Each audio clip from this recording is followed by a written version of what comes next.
high up the pill, I gotta chill. 2022, you know I am for real. I rock cold, navy.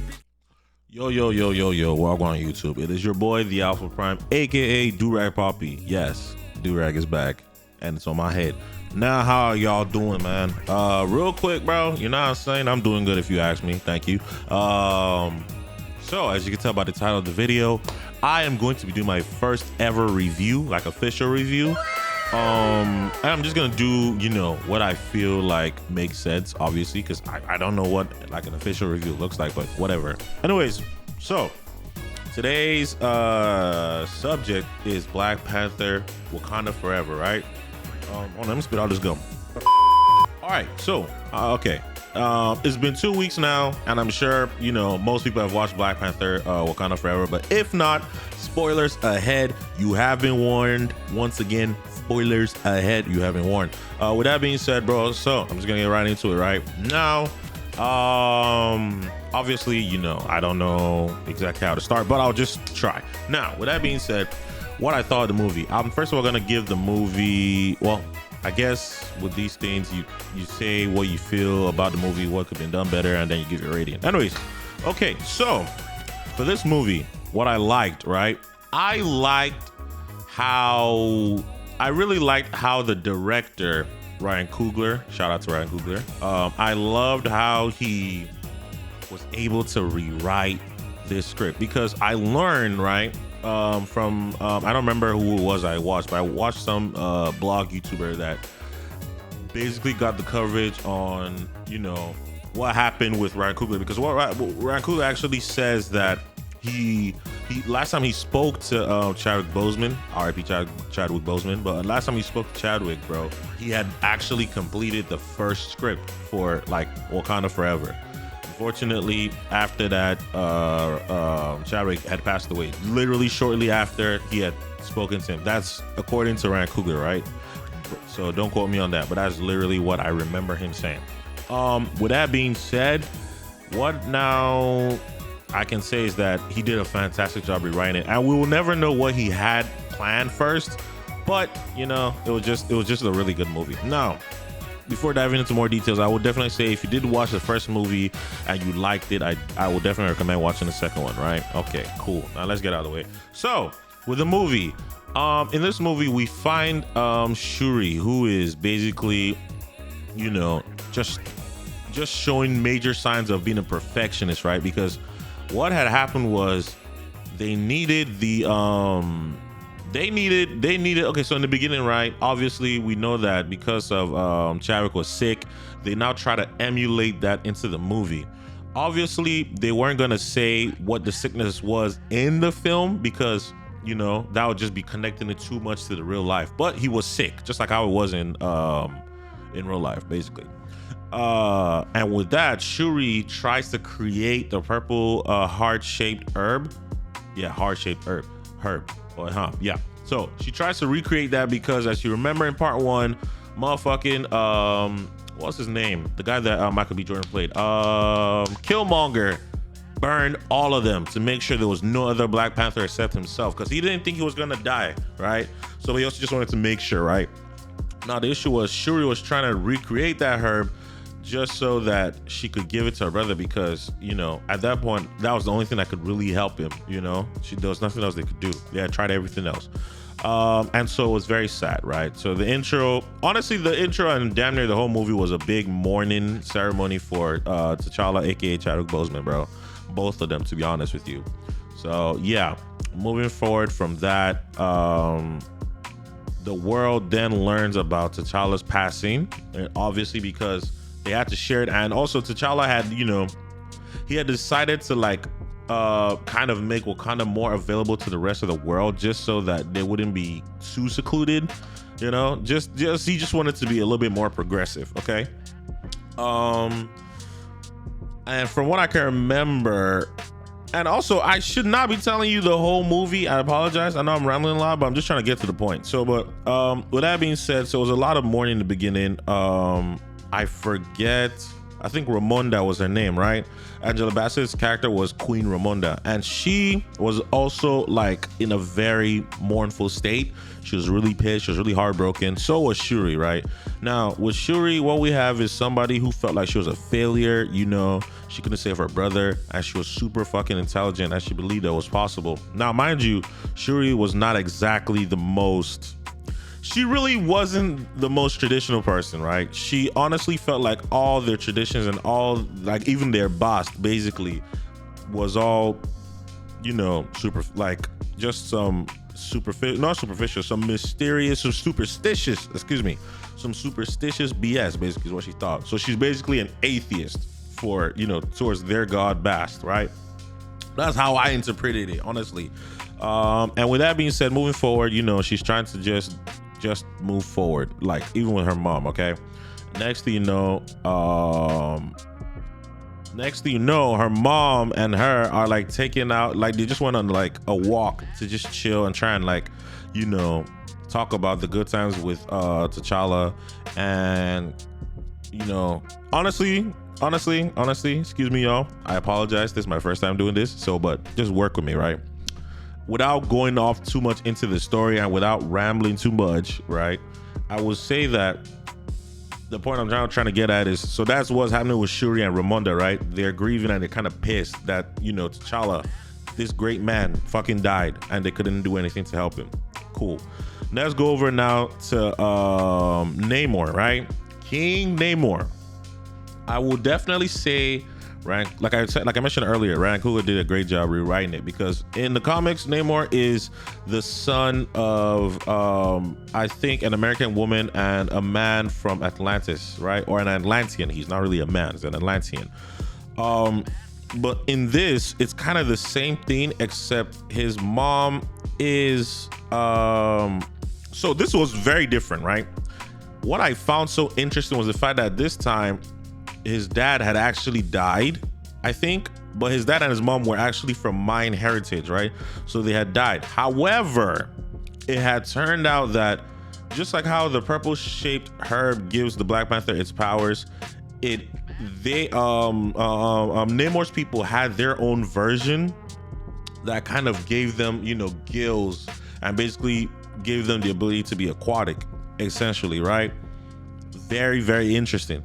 And it was just so, it was like, I guess, and it also made sense because, you know, thinking about it, Wakanda and Atlantis are pretty much just, they're just neighbors, like up and below neighbors, if that makes sense, right?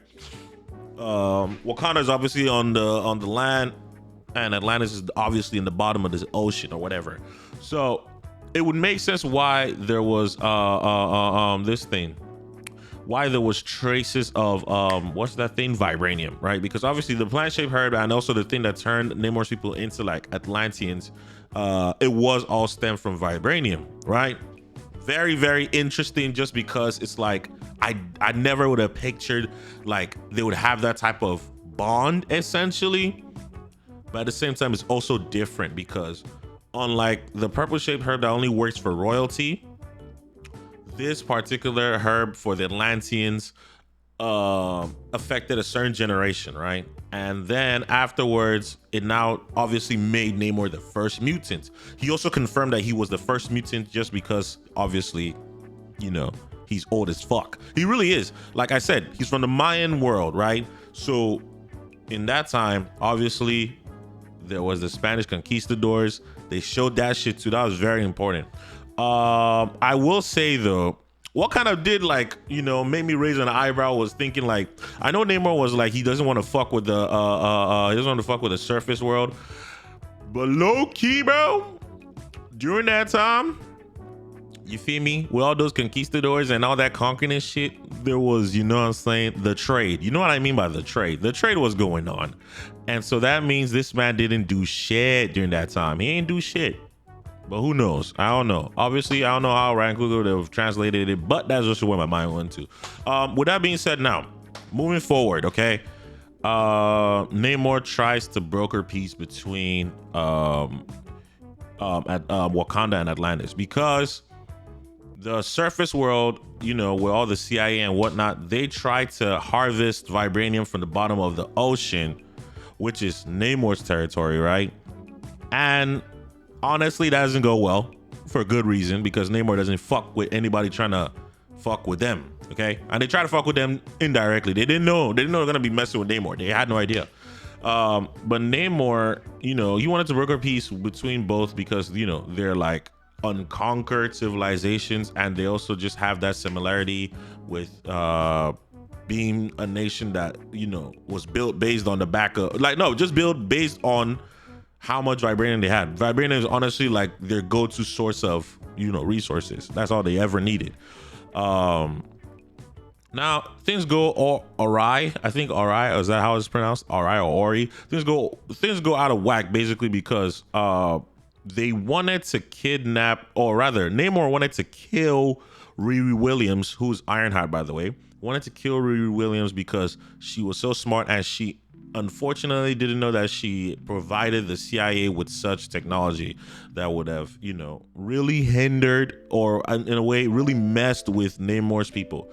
Because if the surface world discovers that they exist, they're obviously going to try and conquer them. You know how these people are. They'll be like, oh, hey, are you with us? Are you with anybody? Are you against us? You know what I mean? They're always trying to make sides. And so that's pretty much what happened. So Namor wanted to get the jump on them first before they got to jump on him, basically.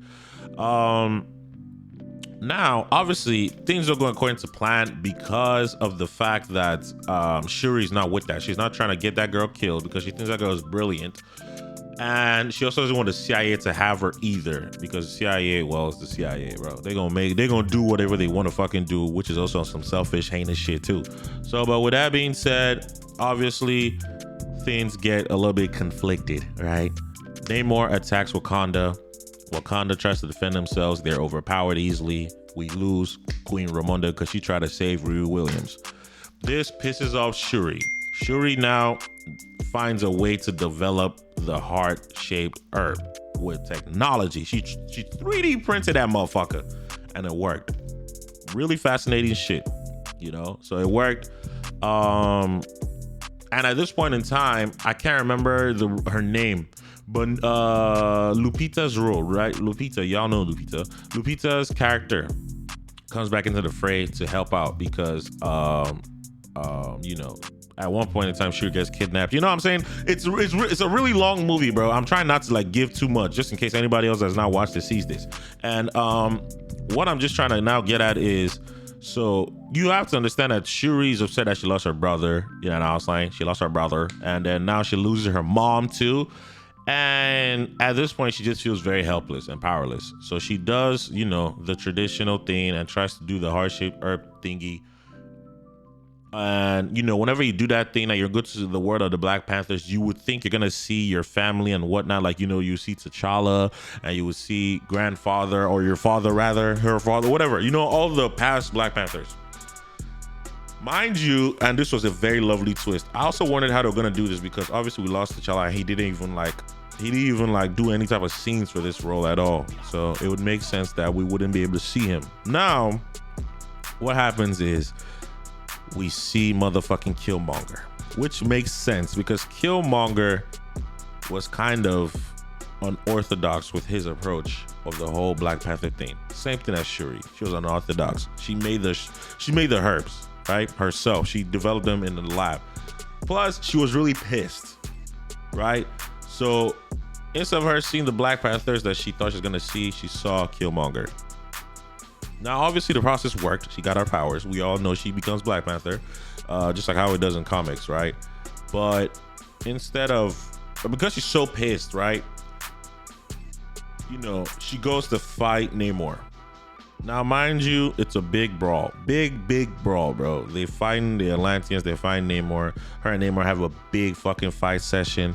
Loki Namor almost kills her because he stabs her, like, with his fucking spear. And I'm sorry, you know, I apologize. I kind of like lost my train of thought real quick. So if it sounds like I'm just like I'm talking a little bit slower than I was before, it's because yes, I lost my train of thought. I'm trying to like just keep it all contained. It's a big fucking thing, right? And I'm just trying to explain it, you know. Anyways, with that being said, what I found interesting, right, is the way Shuri was fighting and acting when she was, you know, dealing with Namor.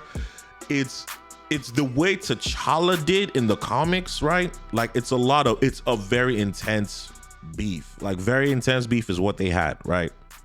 The fighting, the kind of anger, the ruthlessness that Shuri showed. The OG T'Challa in the comics, this is how he was acting. But obviously we couldn't get that because, you know, our main T'Challa died. However, you know, Shuri, being smart as she is, she gets the one up on Namor, almost kills his ass, but she decides to spare him because her mom from, you know, I guess the realm, whatever that might be, their heaven basically, speaks to Shuri and tells her, show them who you are, right? Really dope. Very heartwarming, I ain't gonna lie to you, bro. That movie was very, very, very, very, very emotional, bro. You know, I still get goosebumps every time I think about it, bro. Very emotional movie. But Shuri ends up doing the right thing. She spares that nigga, bro. If you ask me, I would have at least ripped off something. But she did rip off something. She ripped off one of his wings, okay? So I guess that's okay. But yeah, she does that and she lets this nigga go. And, you know, obviously everybody goes back to where they were. Everybody that died, obviously they just died. But it then turns out that, what's his name? M'Baku, you know, now becomes, or rather he does a traditional thing that tries to fight somebody to become the ruler of Wakanda because Shuri does not want to be ruler, which is a very interesting take because in the comics, Shuri steps up, right? She steps up to become Black Panther and she steps up to become the ruler of Wakanda. But in this movie, she doesn't. Instead, she just wants to leave. So you have a Black Panther that's not in Wakanda and she's doing her own thing. Now she goes to where, I think her name is Nakia. Yes, Lupita's role is Nakia. So Nakia is actually living in Haiti because after she thought T'Challa died, you know, during Infinity War, which she thought he died for real. He did die, but like she basically leaves because she couldn't take it. It was too much pain for her. Cool. This is where it gets really fucking emotional, bro. It now turns out that her and T'Challa had a son, y'all. And you will never believe what his name was. I can't remember the fake name they gave him to kind of keep him concealed, but his real Wakanda name, bro, you never believe it, bro. They fucking named him T'Challa, bro. I was so emotional, bro. Niggas was crying. I feel it right now, bro. I ain't gonna lie to y'all, bro. I feel it right now. Goosebumps all over my skin, bro. They named him T'Challa, and I was like, this is what you call W fucking directing, bro. W directing. Oh my God, bro. I'm telling you, bro. Ryan Coogler did his thing. He put his back into this shit. The actors, actresses, they put their back into it. Angela Bassett put her back into it. The lady that plays Shuri, I forgot your name. I know your name, but I forgot it. And you know what? I'm going to fucking check because I can't disrespect you like that. You know what I'm saying? Hold on. I know it's something right. Hold on. Who plays Shuri? Letitia Wright. She put her back into it. Lupita put her back into it. The lady that played Okoye. Who plays Okoye? Denai Guerrera, you did your fucking thing. Y'all did your thing, bro. Real shit. Good fucking movie. So with that, bro, the movie comes to an end. You know what I mean? So now it's possible for us to have another T'Challa in the MCU, just with that fact. And it was just so good because it's like very organic, right? They have a child and it would make sense. Nakia and T'Challa were fucking dating. They were dating and probably, you know, obviously fucking. Sorry. But yeah, man. And that's just it. So now we're just gonna have to wait and see what happens. But I know it's gonna be a while before we get another Black Panther, for real. But yeah, y'all, this has been my review. I apologize if it was all over the place. Ooh, before I forget, y'all, also, with that being said, I honestly gave the movie an 8.5, right, out of 10. Honestly, I gave it that score just because of the fact that we're missing T'Challa, bro. Very big, very big. How do I put it? He's a very big part of the movie, right? And it's nobody's fault, obviously, because, you know, he passed and nobody can control that. So it is what it is. But I gave it an 8.5 out of 10. It was a really good movie. Well, the actors did their thing, honestly, you know. I did have some qualms with CGI in like one particular scene, but it wasn't anything crazy that would determine the rest of the movie. So yeah, That's honestly gonna be my rating on this movie, man. I look forward to seeing the next one. So, but yeah, if you did, however, enjoy it, make sure you leave a like, make sure you subscribe, make sure you drop a gosh darn comment, motherfucking comments, in case you have something you want to talk about. I definitely do think I might do another review later in the future. Hopefully, it'll be more organized. So, but yeah, this was nice. You know, I definitely hope I didn't give the whole movie up, but you know. Definitely, if I do another review, it should be a little bit more organized. You know, I'll make sure to like section it out and try and talk about each particular like whatever part or whatever. Anyways, man, I'm gonna catch y'all on the next one, man. Motherfucking deuces. Hey, take care of yourselves, y'all. Okay, take care of yourselves. Make sure you just do right by the people you care about, even when it's tough, even when you don't care about, even when you don't care enough to do it. Still do your best, bro. Real shit, because you never know. Today could be your last day. You never know. It's very sad, but it is true. It's very true. So hey, man, catch you on the next one, man. Bye, y'all. I ride cold Navy bitch like I'm a SEAL. With a Glock on my hip, ready for heal. When I pop, I'm gon' change just how I live. Little chain on my neck just for the feel.